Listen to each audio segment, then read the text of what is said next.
ఇక మాజీ ముఖ్యమంత్రి బీఆర్ఎస్ పెద్ద అయినటువంటి తెలంగాణ కీర్తి శిఖరమైనటువంటి కల్వకుంట్ల చంద్రశేఖరరావు సార్ ఆరోగ్య పరిస్థితి జరంతా ఆందోళనకరంగానే ఉన్నదని చెప్పి నిన్న ఉటావుటిగా దవాఖానకు తోలుకొని పోయి సోమాజి కూడా యశోద దవాఖానలకు ఇక మామూలుగానే వైద్య పరీక్షల కోసానికని చెప్పి దవాఖానలకు చేరికయ్యిండట. రక్తంలో షుగరు సోడియం లెవెల్స్ పర్యవేక్షణ కోసం వైద్యులు కొన్ని రోజుల పాటు దవాఖానలో ఉండాలని చెప్పి సూచనలు చెప్పిండ్రట. ఇక కేసీఆర్ సార్ ఆరోగ్యం మీద ఎటువంటి తీవ్రమైన సమస్యలు లేవని అభిమానులు నాయకులు పబ్లిక్ ఎటువంటి ఆందోళన చెందాల్సిన పని లేదని చెప్పి అనవసరంగా మీరు బెంగ పెట్టుకోకుండా అని చెప్పి కేసీఆర్ సార్ పూర్తి ఆరోగ్యంతో బయటకు వస్తాడని చెప్పి కేటీ రామారావు సార్ చేసిన పోస్ట్ ఇప్పుడు పెద్ద వైరల్ గా మారిందయ్యా. కేసీఆర్ సార్ ఆరోగ్య పరిస్థితి గురించి ఆరా తీసిన ప్రతి ఒక్కరికి ఉదయపూర్వకంగా నేను కృతజ్ఞతలు చెప్తున్నా. కేసీఆర్ సార్ మంచిగానే ఆరోగ్యంగా ఉన్నాడు, చిన్న చిన్న తక్లీఫ్లు ఉన్నాయి, అవి డాక్టర్లు సవరణ చేస్తున్నారని చెప్పుకుంటా వచ్చిండు కేటీ రామారావు సారు.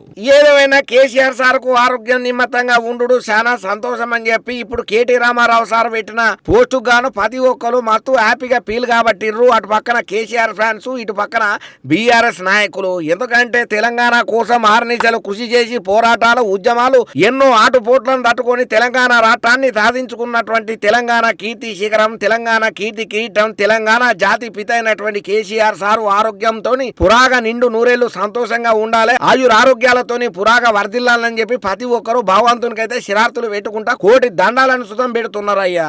ఇక ఇంకో పక్క సీఎం రేవంత్ రెడ్డి సార్ కూడా కేసీఆర్ సార్ ఆరోగ్య పరిస్థితిని ఎప్పటికప్పుడు పరిశీలన చేయమని దగ్గర పెట్టి చూసుకోమని గట్టిగానే అధికారులకు కూడా ఆర్డర్లు వేసిండు. ఇంకో పక్కన కేసీఆర్ సార్ తొందరగా కోలుకోవాలని సుతం ఆయన ఆరోగ్యం గురించి ఆరాలు కూడా గట్టిగానే తీస్తున్నాడట రేవంత్ రెడ్డి సారు. ఏదున్నా కూడా దగ్గర పంటి అన్ని చూసుకుంటారని కూడా గట్టిగానే చెప్తున్నాడట అక్కడ ఉన్న వాళ్ళకు.